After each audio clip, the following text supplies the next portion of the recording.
Thank you, everyone. And thank you for coming. As you know, last week, the local summit is a co-sponsor with the Human Rights Committee of the community-wide celebration of Martin Luther King's birthday in a wonderful celebration program at the Hummock School. Today, we're going to do a follow-up with our own program of where we've been, where we are, and where we need to go to fulfill Martin Luther King's dream. I'm going to turn this program over now to Kay Francis Richards.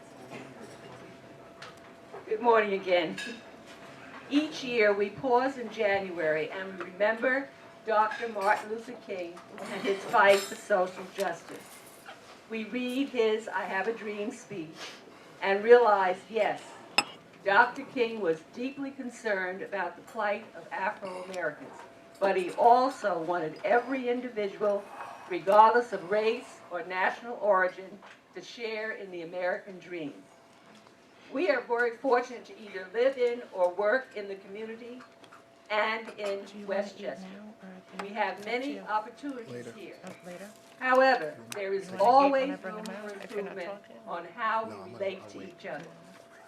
With our panelists today, we want to take a careful look at where we are.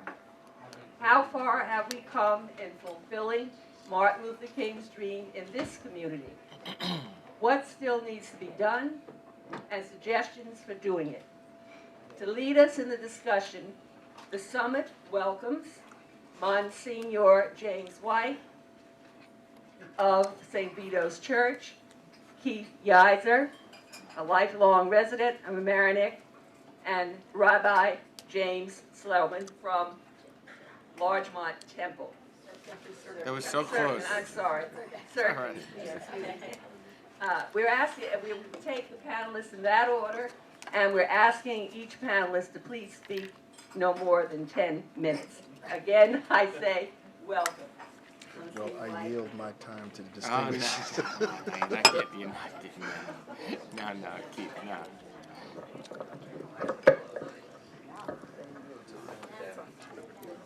Okay, who's going first? Good morning to all of you. I guess I'm the new kid on the block here. I've only been here less than 2 years. Just some thoughts that I jotted down about my view. Sometimes it's good to have the view of an outsider coming into the community. Just a little bit of my background. I was born in a little town, we were just discussing it, in South Carolina, a little town of about 25,000 people. And I guess I'm a product of the dream of Dr. Martin Luther King. I went to segregated schools in the South. I know about water fountains that were colored and white. And there were about 5 of us who were the first to integrate a white school, a small Catholic school, about 60 students, and we integrated that school. And I guess that's a positive and a negative in my life. Positive because it gave me insight as to what life could be without distinctions and without divisions. So in the late 50s, I remember the boycott of Dr. Martin Luther King, and we move now to the 21st century. I guess January is a good month for that. January looking backwards and looking forward. So we're looking forward. I probably have seen the worst and the best. What caught my attention was last week there was an interview on television, and it was about the Broadway play on the mountainside about Martin Luther King Jr. And they interviewed the cast, and one thing that one of the cast members said was the fact that she knew very little about Dr. Martin Luther King. She grew up and she would often see his picture on her grandmother's bureau along with that of JFK. And for her, it was just pictures, and she never gave much thought to it. But then one of the actresses was asked to be in the role of that Broadway play, and she decided to look into his background a little more than she ever did. And what she came up with was the idea that we have to put a human face on Dr. Martin Luther King. And I think those of us who were more close to his time, that's not a problem. But for our young people today, it's simply a picture. It's equivalent, I guess, to them reading about George Washington or Abraham Lincoln.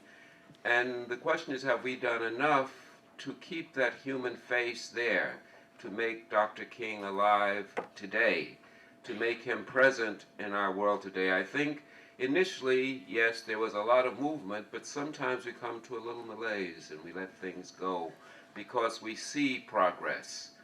But I think for a lot of our young people, they see progress as Barack Obama, people who have really made it, but they've received the loaf of bread. But there's still those little crumbs out there. And that's most of us who live today. For I don't think as much is being pushed as it was initially in the movement for justice and for civil rights. So we ask, what have we done in the past? Yes, I think most of us are very cognizant and conscious of what was needed to be done. But we come today, and have we sort of participated in that little bit of malaise? Have we sort of just sat back? Again, my thoughts coming to Mamaroneck, I was quite surprised. I knew very little about Mamaroneck. I was quite surprised when I came here to know that there was an African American community here for many, many years, from the 30s maybe. I'm not putting an age on you, but but I was quite surprised. I knew nothing about it, and I speak to my parishioners, and as you may know, most of the parishioners in St. Vito's are basically of Italian background. And they said that no, we grew up and we knew no distinctions next door to one another. And that surprised me a lot. But also what saddened me a bit coming here was when I came, I think it was that particular problem with the Latino community. People had to inform me as to what was going on, and I sort of peripherally got involved in it just a little bit to be one who was sort of a watchdog. We opened our church up to those who may have had complaints. They could come anonymously and just drop a note in our mailbox there at the rectory where I live if there was anything that perhaps happened that should be known. And I'm happy on one level to say that I think we only received perhaps one particular complaint. And coming to this point, I think it's sort of subsiding a little. Now, is that the malaise that we all talk about?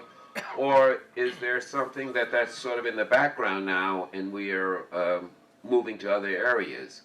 But I think we have to make Dr. King's message not only known in the African American community, but it's for the world, it's for our country, it's for our community. There are many of us who perhaps have never experienced direct racism or division or prejudice.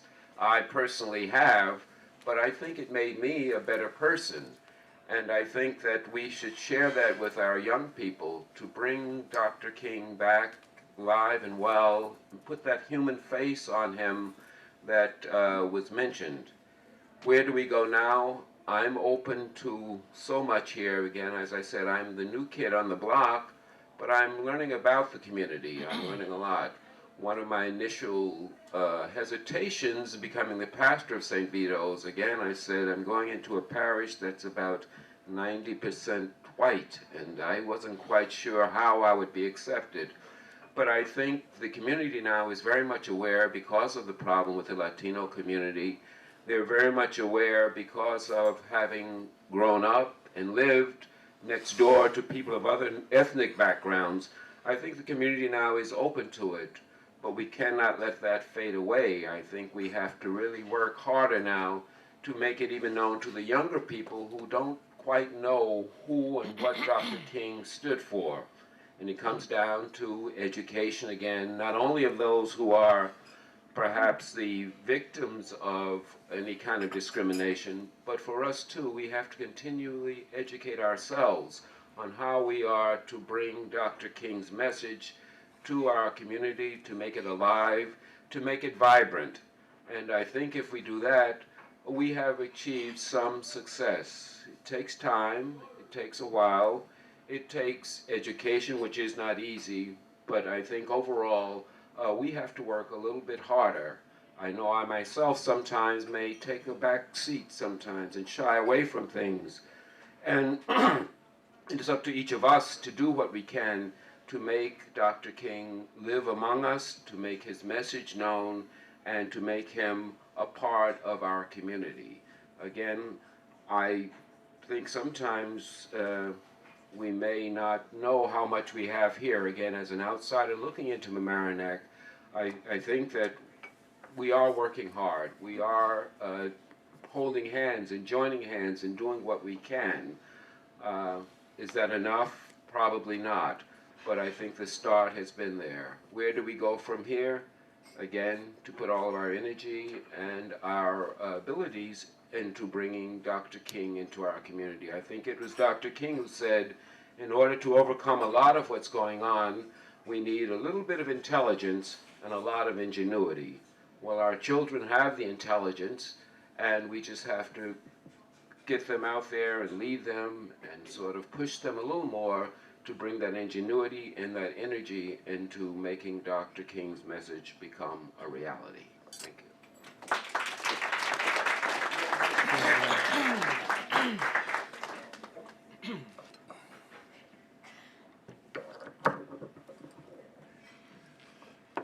Good morning, everyone. I'm Keith Yiser. Now, normally I sit right where Reverend Crawford is, and I have a comfortable seat every month.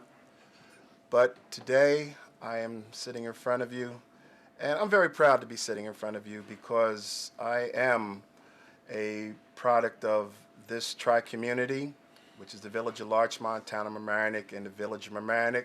And I am very, very much biased toward the village of Mamaroneck because I was born and raised here.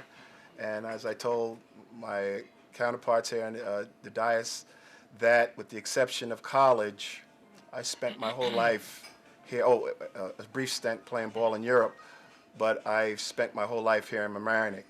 I'm going to take you back. I was born in '54.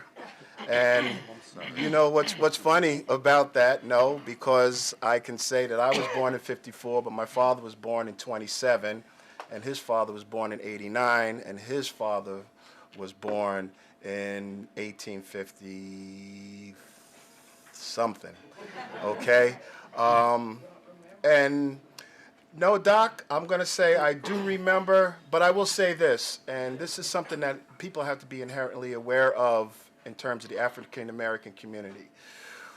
Most people can say, I am this, I am that, I am this, I am that. When it comes to the African American community, we can go back so far and then becomes a ... because there was an institution in our country that was very prevalent, and that was slavery. Okay, so moving forward, I have roots that go back to the days of slavery. But I'm also very proud of the fact that my mother, who was born in Mississippi, who had a 4th grade education, with the exception of Dr. Weiner and maybe Kay, I don't know if everybody really knew my mother, Juanita Yiser, but one of the strongest pillars in this community.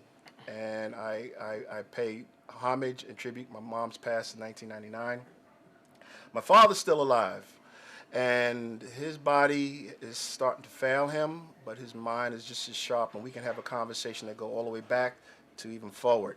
And I am a product, along with my siblings, are a product of 2 people who refuse to see what the inheriting or whatever strains of a society, they refuse to have their children fall and falter.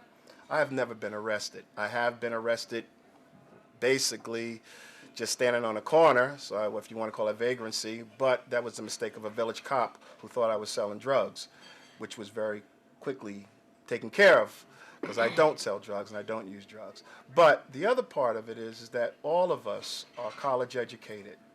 I was born and raised here, as I said, in Mamaroneck, went to Mamaroneck Avenue School, went to the then Mamaroneck Junior High School, and I finished my high school career at Rhinebeck High School. Graduate 1972. Yeah, you're a little ahead.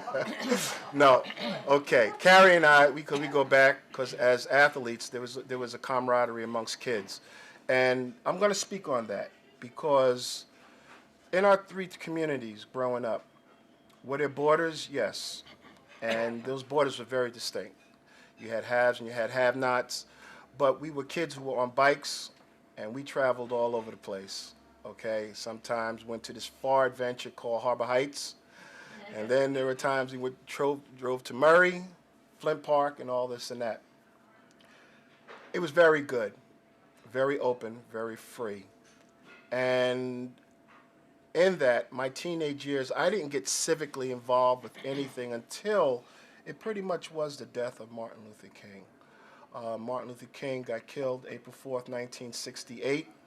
Miss Taylor, who was my English teacher in 8th grade, felt that I was being very flippant about the situation with Dr. King. And she quoted me, she says, "Mr. Yiser, if you knew how great this man was." Now, this was a Southern raised woman in a segregated South, and she tried to instill in me, but I was just still trying to say, but I didn't have to deal with the water fountains. I didn't have to deal with you can and you cannot. All right? We were changing clothes in the same locker room. We were actually, I'll go back on this. I had a friend, and this gentleman came to school with a roast beef sandwich with lettuce, tomatoes, mayonnaise, in between rye bread, and I had my white bread with mayonnaise and liverwurst.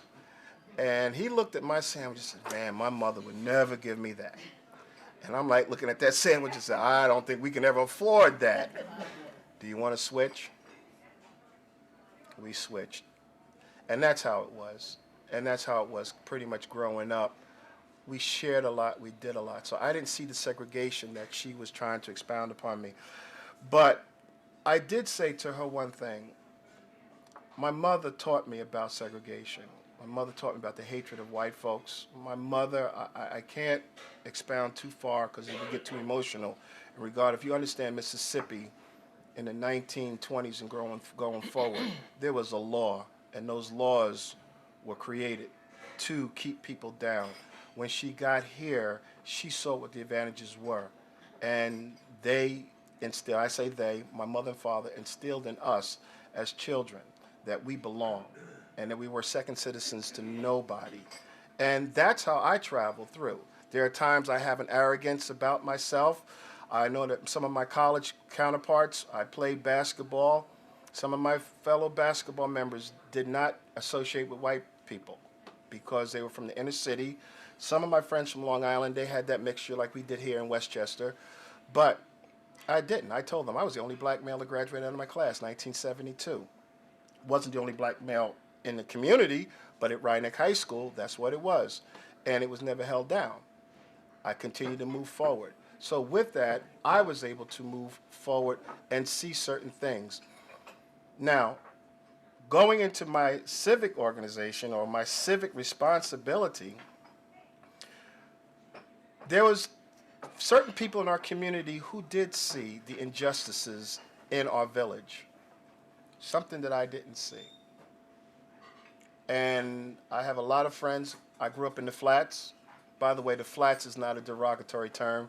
The flats is just symbolic of the housing that were there. They were flat railroad type buildings, and they had what was called 3 floors, 2 families on each floor, community kitchen, community bathroom. They were all railroad flats. So that's the terminology, flats.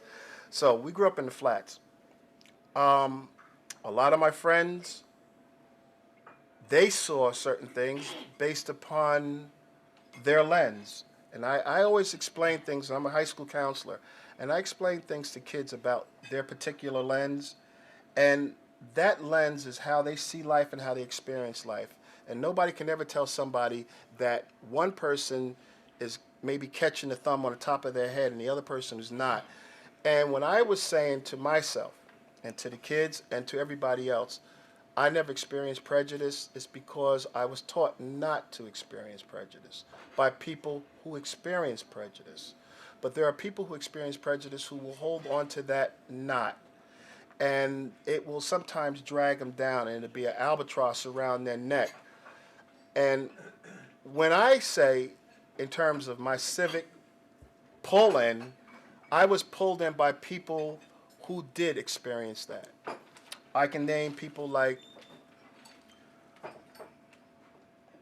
Dr. Selena Grissom, Wayne Carrington, Alfred S. Powell, Bishop Alfred S. Powell, who was born in Virginia, and Chuck Pangborn. These are all African American people who lived in a community that uplifted our community to make it what it was. Chuck Pangborn and Wayne Carrington marched with Dr. King, even though they're from the North. They went down with the Freedom, not the Freedom Riders, but they went down with the rides down to Washington, D.C., and the different places where Dr. King had people assemble. When I was pulled in as a teenager, I was forced to see things in a different light because there was prejudice, and there was prejudice in our community. And there was certain things that did go down. But using the energy that Dr. Grissom used to tell me, she said, you have to talk about your experience. You have to be able to let people know so that you're able to let them move forward. And Dr. King had a quote, America should learn how to disagree without being violently disagreeable. And looking back, I said I didn't have a disagreement. When I talked to my college counterparts about the fact that growing up in Mamaroneck, I never experienced gunfire, even though I supposedly to be living in the worst area of our community, crime-ridden, drug-ridden, and everything else. I never experienced gunfire. But what has given me a reflection of Mamaroneck is that my son Yusef, who was attending school in Binghamton, talked to some of his counterparts, and he said, Dad, you remember that time you told us about the fact that you was telling your friends that you never experienced gunfire? Well, in 2006, he was having a conversation with his counterparts, and he said, you know, guys, I've never experienced gunfire where I grew up.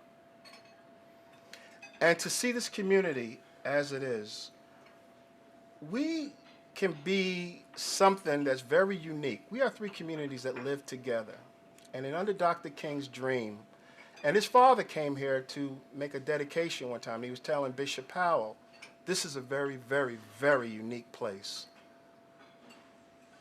We have black, white, and now largely Hispanic. And I didn't want to expound upon that aspect, but I will say something historically. I opened up my statement by saying that I was a product of the institution of slavery. But unless you are somebody who just fell from Mars, you are an immigrant. And immigration in this country is a very big issue. And in this country, and in our town in particular, with the Hispanic population and largely growing, and to find a resistance against that community, I can turn around and say, well, I'm not a product of immigration, but I am a product of this area. And historically, I can see at one time when the Italians was having a thumb put on top of their heads. I can read about the fact that at one time the Irish had the thumb put on top of their heads. And every single group that came in, whatever group that came in, they had their thumbs put on top of their head. But through the uniqueness of this community, and I think that we as members of this community, the theme last week was Martin Luther King looking back and looking forward. I will say this, looking forward, this is a very, very unique community. There are certain things, there's certain services. I'm at the high school. If you want to see something unique, look at the high school at night. You would think that this town was 100% Hispanic because the folks at one time who didn't have the education are getting hold of the education. That's through our communities, opening the doors. There are some doors that are shut and there's some doors that are just squeaking open. But if we as a community are to look forward, we should open that door wider because somebody opened the door wide, very wide for each and every individual in this place because the door was closed at one time to you. Thank you.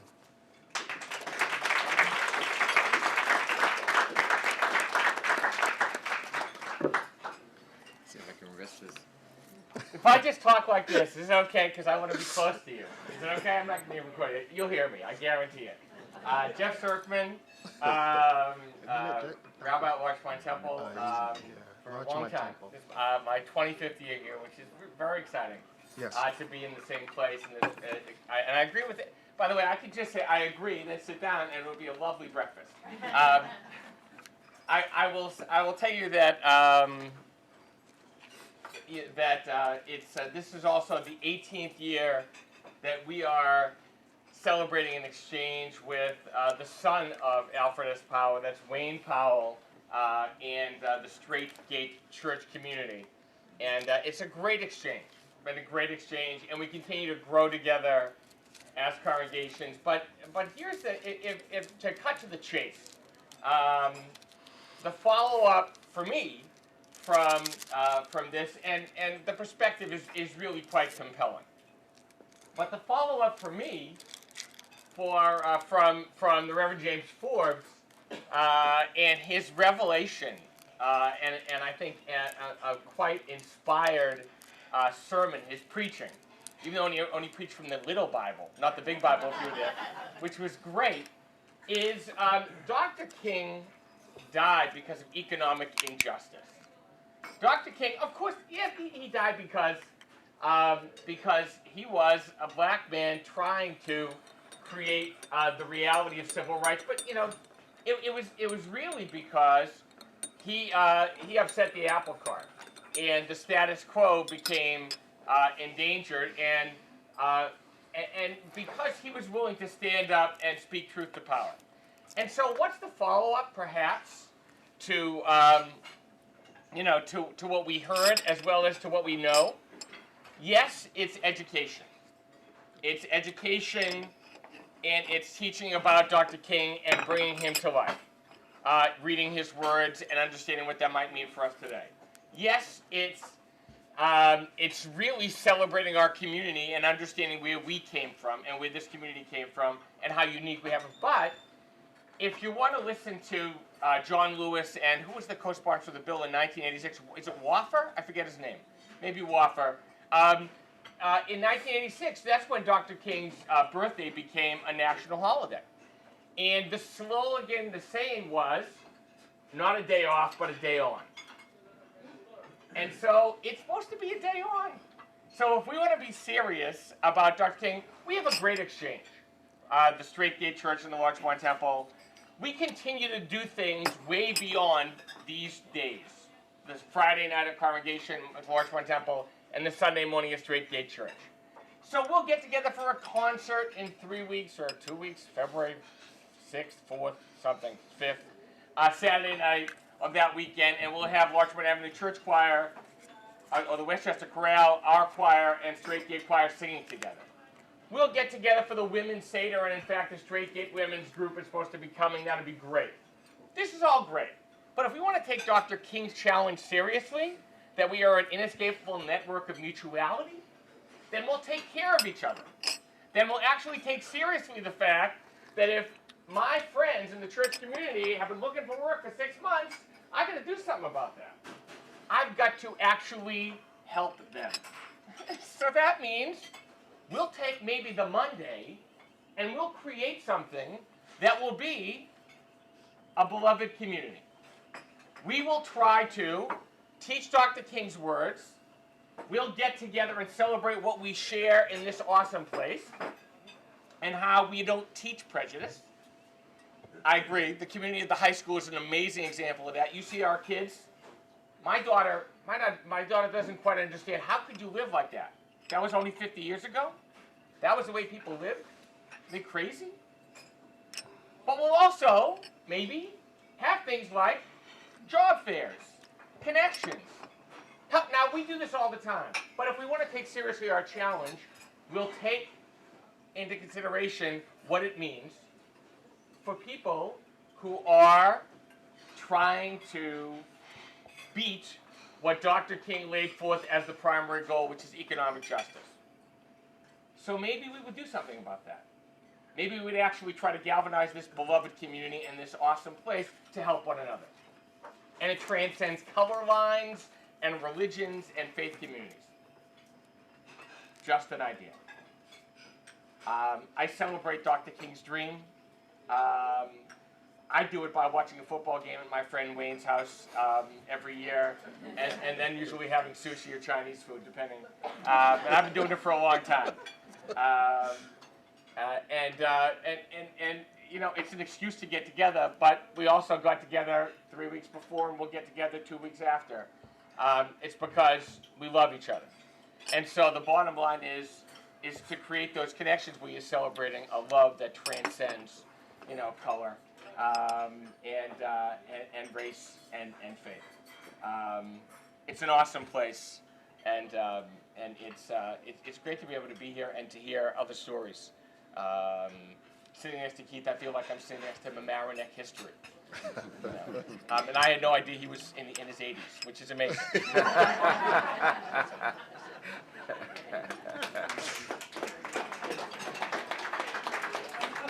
They're gonna do Q&A right now. Oh, it's Q&A? Oh, Yeah. boy. But I was gonna say what you're gonna go ahead. Okay, go ahead. Are there any questions from the floor, suggestions or anything? Mr. Quiros? Thank you for you guys speaking. I see, Do you have a mic? I don't know why. No. The mic would be good. My experiences have been a little bit different, and one of the things that I believe firmly, and I've sort of dedicated my life to it, and the question will follow, so don't ask the question yet, is that I believe firmly that unless we're all free, none of us are free. And that's why I spend a lot of my time in the agony of a vocation of advocating. I see a lot of slavery still alive and well today. You know, I'm sort of sorry we didn't talk about stop and frisk, school suspensions. I'm vice chair of the Civil Liberties Union in Westchester and Putnam, and I have information I'll pass out around here on stop and frisk, and also our prison complex. The industrial prison complex that we have today is legal slavery, and the way that race is broken up. I grew up in Harlem, and I wouldn't give that for anything else in the world. I loved Harlem. I got a chance to see James Baldwin, hear him. I was present when Malcolm X was assassinated and murdered. I seen Malcolm X walk through 125th Street or drive, or see him with his group of men. It was fascinating to me. I will never forget his speech that he gave and Baldwin. And I have been arrested, never convicted a few times, but I'm proud of it. I'm proud that I was part of that system. The part of the system that being arrested was the only way we could get a voice out. And sure, I grew up sure my kids were born in this community, but I make sure that they understand how I grew up and what's going on, and that they understand the stop and frisk that's going into New York City, where it's us, the others, that are being. And I think that we need to get to a point where we stay real to what it is and not have a capsule over us in the Mamaroneck area. And I do expect to get arrested again, and I look forward to it. And at this point in my life, because I do go to Occupy Wall Street a lot, at this point in my life, I want to choose why I want to die. I didn't want Vietnam to do it for me. I didn't want the military to do it for me, like Martin Luther King said, and which is why I wrote that book. And I just wanted to say that because I think it's great to hear what you guys have to say. But the whole movement of Dr. Martin Luther King, I think, has to be expressed because it's far from over. Our schools are more segregated now than they were prior to 1968. That does not mean Mamaroneck High School. Our public schools, and unless we're all free, none of us are free. And in 1999, I had an article reading the Journal News about until every public school has a swimming pool, none of us are free. And it's continued, and we must continue to really stay real over the issues of the, at minimum, the jail system that we have in the United States. Thank you. Young lady right there. Jeremy, you next.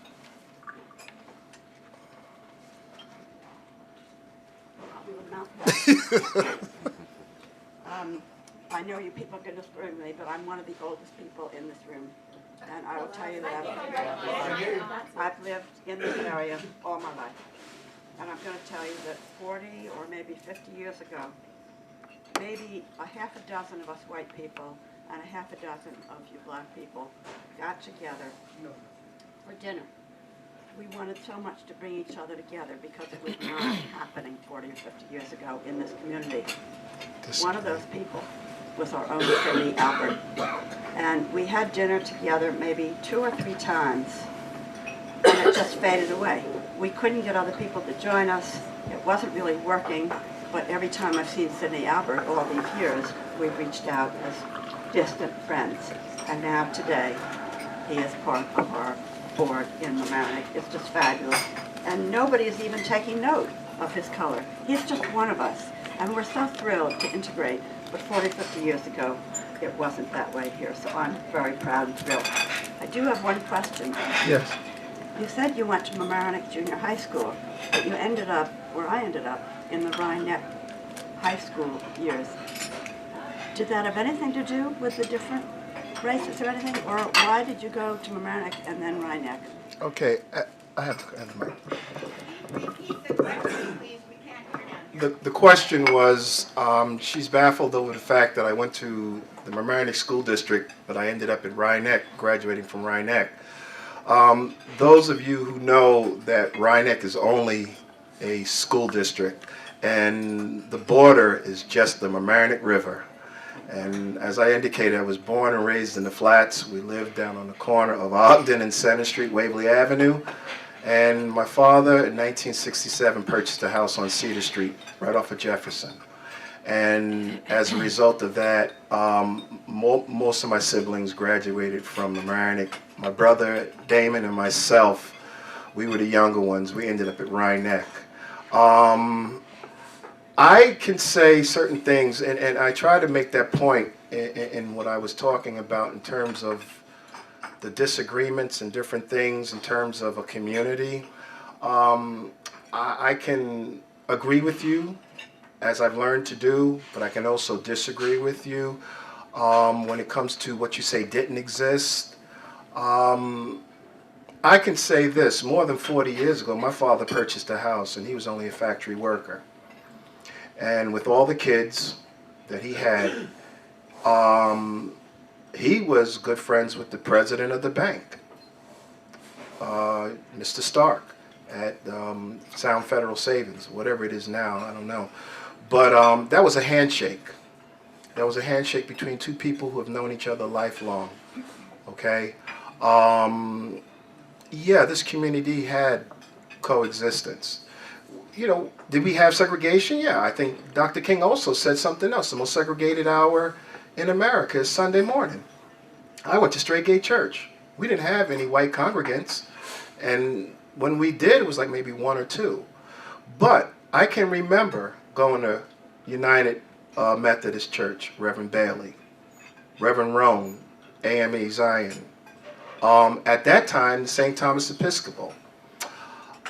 Name escapes me, and I know it for like the back of my hand at LAC, because all our congregations, we used to have ecumenical services. So, you know, in our community, it did exist. And as I say, I have more friends. When I told my college friends, because I didn't go to a historically black college, but I did go to a school where in that there was some form of segregation. I went to SUNY New Paltz and SUNY Sullivan. And when I was telling some of my friends who didn't have white friends, I said the majority of my friends are white. I have about 7 or 8 godchildren, and half of them are white because of our friendships. And we've interrelated. Ma Reed passed a couple of years ago. She was like my second mother. Dr. Weiner, Jeffrey Weiner, my mother and his wife, Doc, okay, don't have to go any further. And it transcends beyond that. My father, his father, and his father. Jeremy? Oh.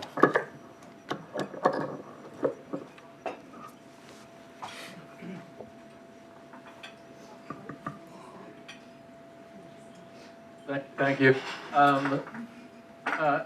As Executive Director of Washingtonville Housing Alliance, I've got something of a position of trust because Washingtonville Housing Alliance is rooted in the African American community of Mamaroneck. It started right out of Beverly Brewer Villa and the conviction that housing had to be better. And we're very proud to have on our board K. Francis Richards, Monsignor White, and Yelaini Yiza, continuing the tradition of the Yiza family. One of the things Dr. James Forbes said was that things wouldn't be right until everybody had a place to live. Housing in the Human Rights Convention, I think it's 1948, is a human right. And I keep a file, keeps growing, of related housing stuff that's labeled housing as a human right.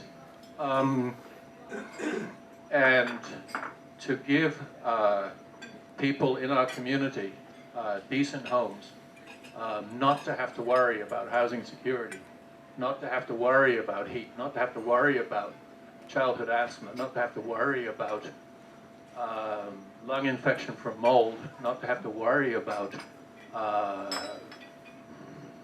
the plumbing failing is hugely important, and we get tremendous support from this community. The support that this community has from a wealthy community surrounding an impoverished urban core, and everybody going to the same schools is a phenomenal thing. I just want to speak a little bit. I've been thinking a lot about Martin Luther King. I grew up in it wasn't a segregated community, but it was a white rural community where there wasn't a black face to be seen. Embedded with casual racism and incomprehensibly, 10 years after the Second World War, blind anti-Semitism. We haven't learned anything in Southern England from the Second World War. And just thinking about that as a distortion. We know what, we hear about what growing up in segregation does to the black psyche, but you gotta think about what growing up in a community that doesn't have open access to all. What a distortion that does to the psyche of a kid. We had this grotesque caricature of a black person called a gollywog on our jam jars, Robertson's Jam, inside. You collected them. What is that? What is that for children? What are they learning? And then that whole society crumbled, and it didn't crumble for us under Martin Luther King. It crumbled under decolonization and the liberalization of the African continent. So our heroes were Nelson Mandela, Sharpeville Massacre, which is either 1961 or 1959, Notting Hill riots in London, 1959, Jomo Kenyatta Mama movement, Kenneth Kaunda, the liberation of Zambia, Patrice Lumumba in Congo, and so on. Those people, and taking this childhood psyche, growing up in this all-white environment, and then seeing these people who'd been beginning to read the newspaper, because I was an early newspaper reader, people who'd been vilified as terrorists and villains and destroyers of the great English tradition, suddenly being hailed as national heroes and welcomed at Buckingham Palace. That whole transformation. So I think we need to also think about the huge liberation of Martin Luther King on the white psyche.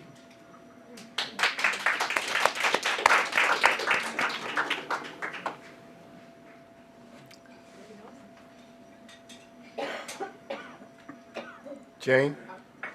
I'm sure I don't know how to use this. I just yelled. in the newspaper recently, and of course I read so badly that I don't even know what I read, but there was something about Martin Luther King and talking about that it's really the economic divide that exists now that really is doing what we don't want it to do. And we have to be careful in our own schools that we look at that. I mean, we're proud of the fact that we're integrated, etc., but there really is a divide there that we have to be careful not to foster. Fundraising in an unnamed elementary school, which leaves out all the poor parents and the poor children is not helpful. You know, I mean, it's like, I remember, you know who it was the head of Murray, and then the superintendent of schools. Keep it moving. No Naomi- names. Naomi Hill called me and said, what do I do? They're at Central, they're having a fundraiser where it's to sell ice cream cones. And the poor kids don't have money in their pocket to buy ice cream cones. I don't want to tell the PTA that they're not trying to do something right or whatever. So I solved it by giving her money to give to the kids, but that was not a solution. But it really was an eye-opener to the fact that this is something that is much more of a divide, I think, all the way through our schools. It's not easy to take care of, but it certainly is easier to watch with every step you take that you're not increasing this kind of divide. Great.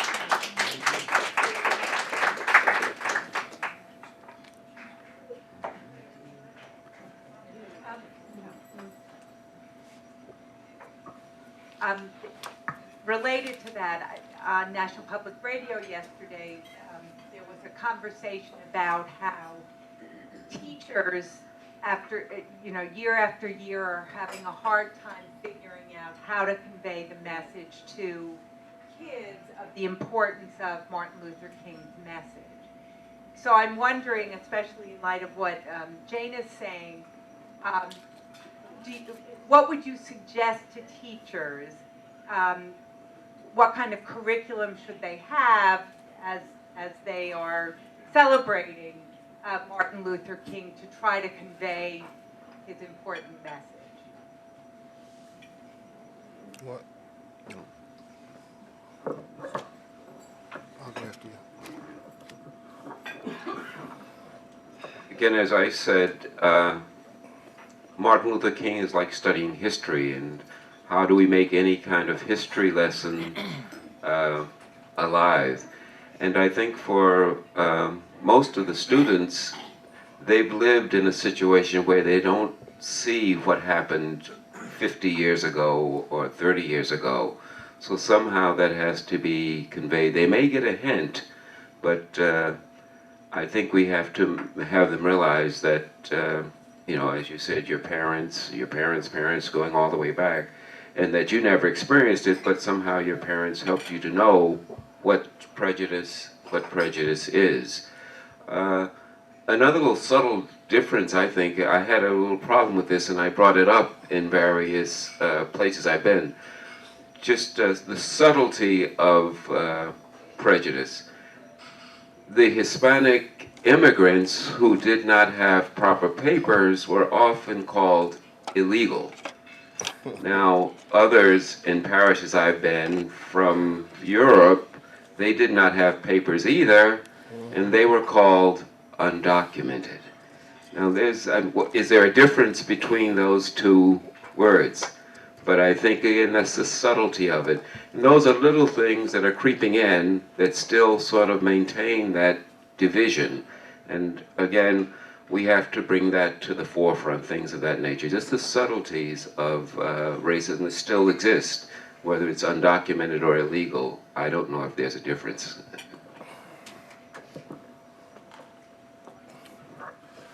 In my response to your question, I think that one mistake that we still make in the United States is that Dr. King was a great American. He wasn't a great African American. He was a great American.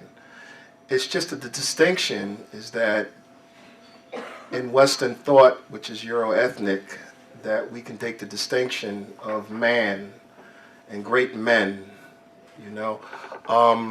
that's one barrier that it's not.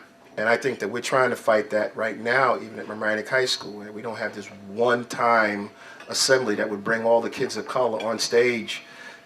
There's so much talent at the high school just to be exhibited for one day, and then after that day, we go back to business as usual.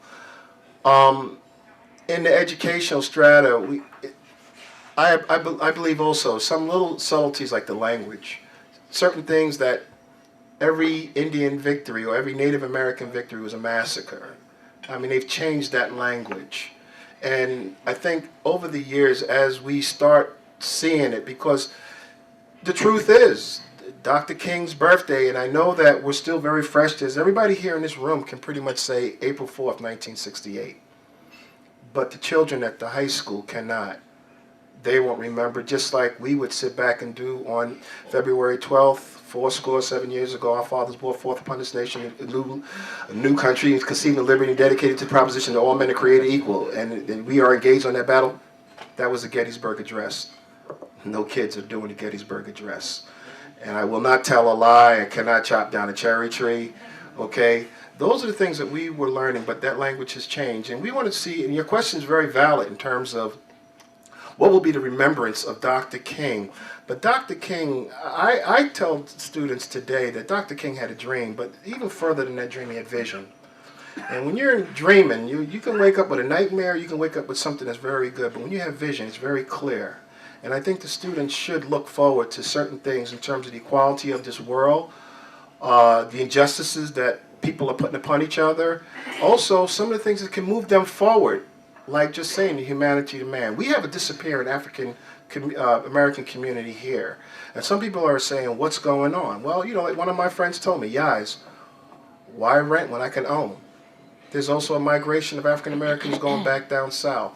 So, I mean, that's getting off the subject of education, but what it is that people are being educated that they don't have to be stuck in the mud and have their wheels spinning amongst anything and everything. They're going to go where opportunity is, education.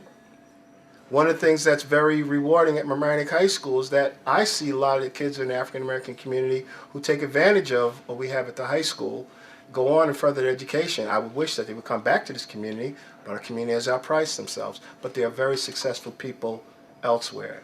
I have in my office pennants. People think that I'm just crazy in my office, but those pennants have names, and all those names, and the majority of those names are students of a community that had all the odds against them. Okay, we have this little thing now at the high school where that some of the students didn't get into their first choice, and we got a sorrow board up there. I laugh at that only because I said, you know what? No, that's real. As I say, you have to honor everything. Those students who did not get and were deferred are still going to go to college. Until we look down and start looking at those kids who don't have the opportunity to go even to Westchester Community College. You see? So, as I say, there's a balance there. And what we're trying to do is get these kids to keep moving forward. I'll just shout. I just want to add one other thing we could do, which would be really wonderful, would be to, in addition to the wonderful suggestions, and I was listening to the same NPR piece driving, I don't know, my daughter someplace, is to use not just Martin Luther King Day, the week maybe leading up, maybe to help our kids learn about each other. Because they really don't know each other beyond, you know, that awful math test, or, you know, isn't she the worst, English teacher you ever had, or the best. Do they know, about their individual, sort of cultural experiences? Do they know about their parents? Do they know about what they do on Christmas or Hanukkah, or so maybe a way to share beyond the customary, to be able to say, wow. So that's what you guys do? That's where your parents came from? Wow. So I think that would go a long way to creating and to supporting and sustaining the kind of community that Keith talks about and celebrates. And it's so powerful to get us all in the room from so many different groups and really open up. We all come at it from different angles. I thought what Luis Quiros said was extremely powerful. Justice or injustice is at the heart of so much of what we strive for, all of us in this room. But I also thought that Rabbi Serkman's point about love and beloved community is very, very powerful, and perhaps even more powerful. The summit is here to do something about these things, not just share. And so my really partially question and partially challenge to the group is, how about taking up Rabbi Serkman on his desire? We have local food movement, we have shop locally movement. How about jobs locally? How about doing something? We've got many people who are here as leaders of houses of worship. We've got elected officials from government here. We've got citizens, heads of nonprofit groups. Great nucleus of people to actually move the idea forward. Maybe we don't want to call it a beloved community. I'd like that, but you know, a caring community, a community that really does something about this divide, that really sets up some machinery to generate jobs. I'd love to see that. Do you have any thoughts about how to carry it the next step, and would you be part of it? I would definitely be part of it. Yeah, I would say no. I would definitely be part of it. I would just say that a model is Philadelphia. You know, in Philly, I think it's 75,000 people are mobilized during the King weekend to do networking, connections, to care about each other. Amazing. It's like we would call it a mitzvah day or a mitzvah weekend, to say this is the weekend designated for doing really sacred acts of loving kindness.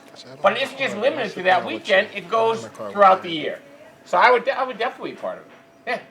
Yeah. Judy, then George. I have something that I think is right in front of us right now that we could change here and now and actually work on in this community. And it goes back to what Jane Oren said about language. Thank you. And the point that this county has been under a microscope nationally right now because of a housing settlement and a claim of segregation due to race. This community, the Larchmont Mamaroneck community, actually will have a housing development within its borders, right behind the Guitar Center, right across from Pine Brook Park. And there's one way we can all change our language and start to change how we're looking at this. For the past couple of years, I've heard even elected officials, and sometimes especially elected officials, talk about our communities, the communities that are going to be having and going to be increasing the amount of housing, referred to as targeted communities. That kind of speech, personally, I find heinous. It's very offensive. And I think if we can turn that around, starting with this community, these are not targeted communities, these are eligible communities. These are communities that have luckily found space, found a developer, found a place to build some housing that people can actually afford to live in our community.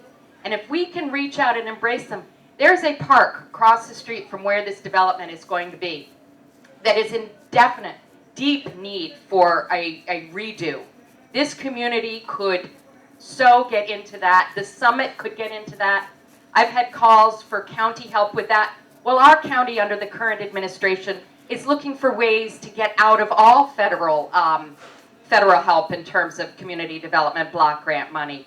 We are not going in the right way, but we could make this community sort of the example of how we should be embracing this as a possibility and an opportunity, and not as a punishment and a targeted area. We just saw a campaign that was run in another part of Westchester that used incredibly racist rhetoric and robocalls. We've now seen the start of some robocalls in this community. I don't know how many of you have received them, but it's only going to get worse. And we are seeing a return to things that would have made the Reverend Dr. Martin Luther King literally tremble. We are not moving forward. We're moving backwards. We're moving backwards in terms of economic justice, and we are moving backwards in a lot of our language. And I think we do have an opportunity here. Thank you. George?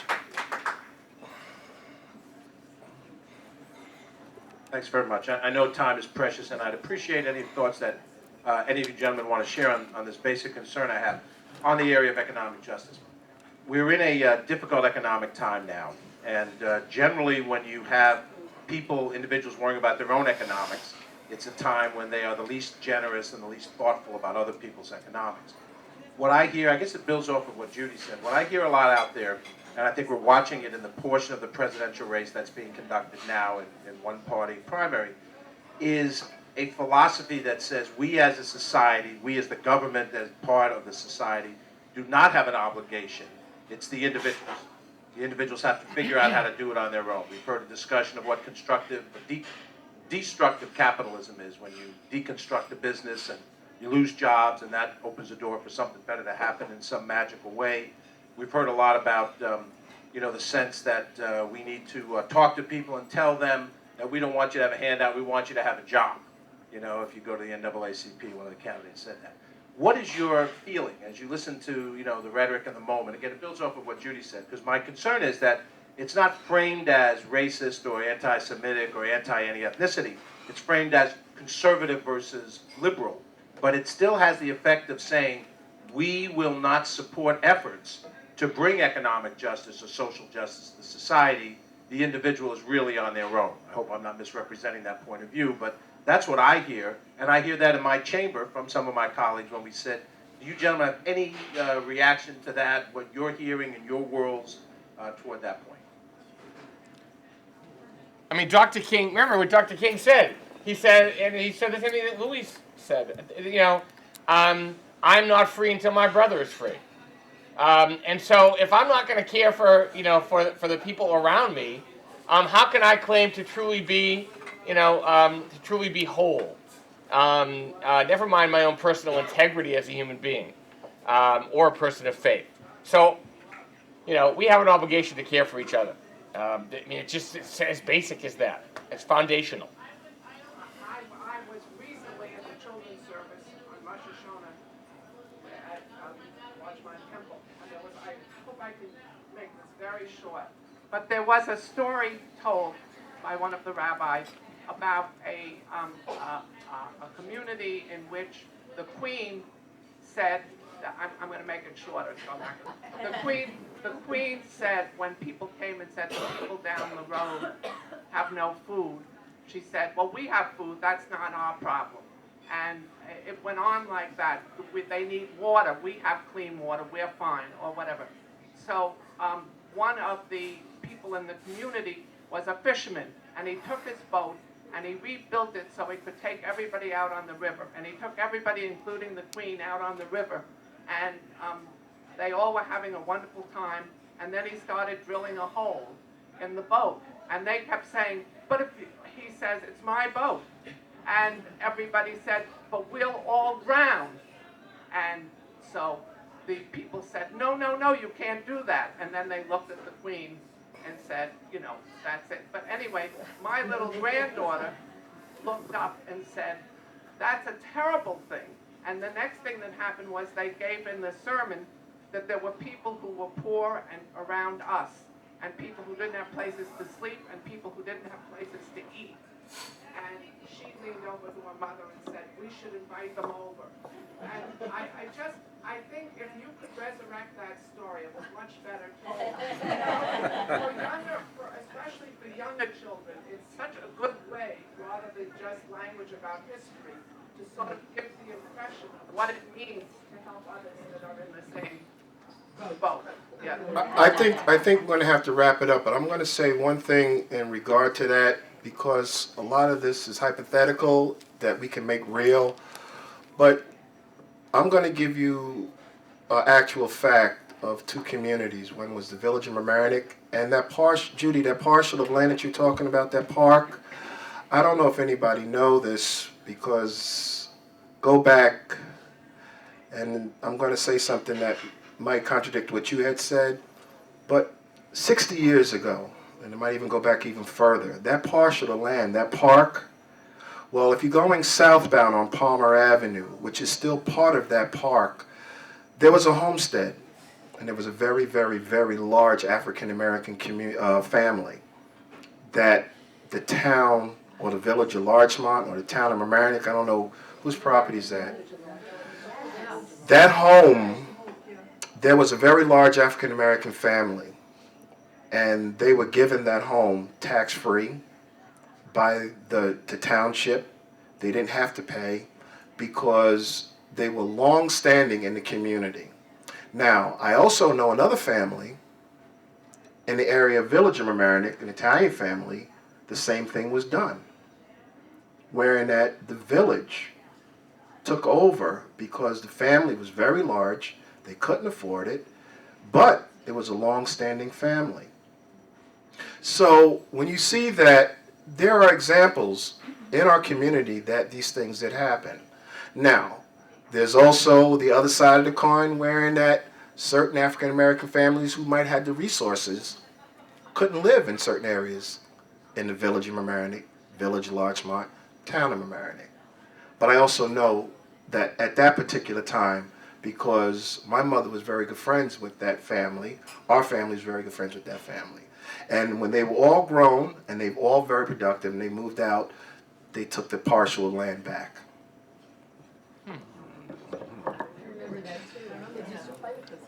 Yes, we have to, are we, okay, keep it going. I gotta go. Okay. I'm gonna sneak out after this one.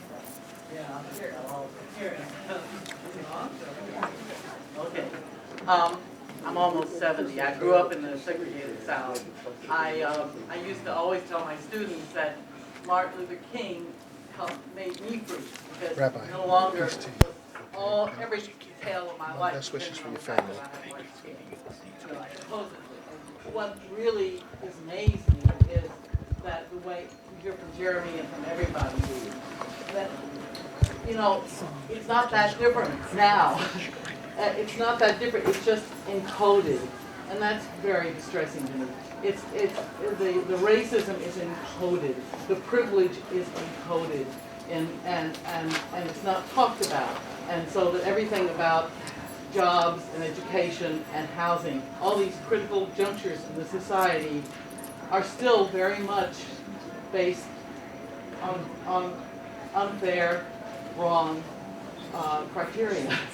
And that's, I want to see us move forward from that. And I'm especially concerned about the housing situation and the way it was used in the election.